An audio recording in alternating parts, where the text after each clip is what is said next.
We have new information on the record legal settlement in the Flint Water Crisis. As we first reported exclusively last night, the state has agreed to pay $600 million to Flint families who suffered for years with lead poisoning, Legionnaire's disease, and other health problems, including death. Jim Kirstner broke the news last night, and it's making headlines all around the world, just as the water crisis did.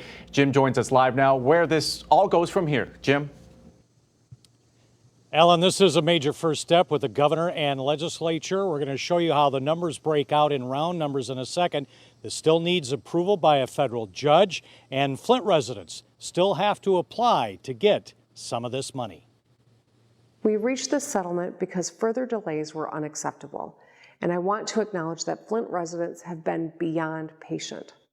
We recognize that the settlement may not completely provide all that Flint needs. $600 million has to be approved by federal judge Judith Levy. She will hold a hearing. People can oppose this. That should be done by October or November. The next step, people can apply to make a claim, a 45-day window. People then must provide documented proof, 60 to 90 days for that. Third-party administrator will decide the claims. The $600 million still needs Michigan legislative approval, but that is expected. Flint families can still come forward with claims. Meaning you lived there during a specific period of time and on some level you suffered some type of harm, you would be eligible to participate in the settlement. The settlement terms 0.5% to businesses and schools in Flint, 20% to adults, 79.5% to kids, with 65% of that for kids 6 years old and younger. That group, those children, are the most vulnerable, most likely to have been severely harmed of the entire population. 100,000 Flint residents were exposed to the toxic water starting in 2014.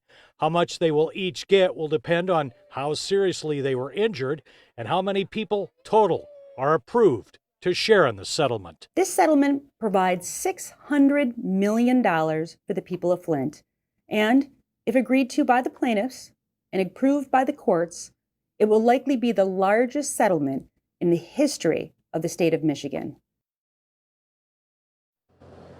And get this, some 25,000 to 80,000 Flint residents can come forward to be part of this.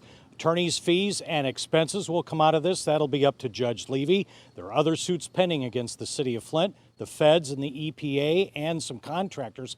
Coming up next hour at 6, only on 7, retired Senator Carl Levin was one of two mediators brokering this historic deal. How did he get it done? Alan and Glenda, he'll tell us next hour. We'll see you then.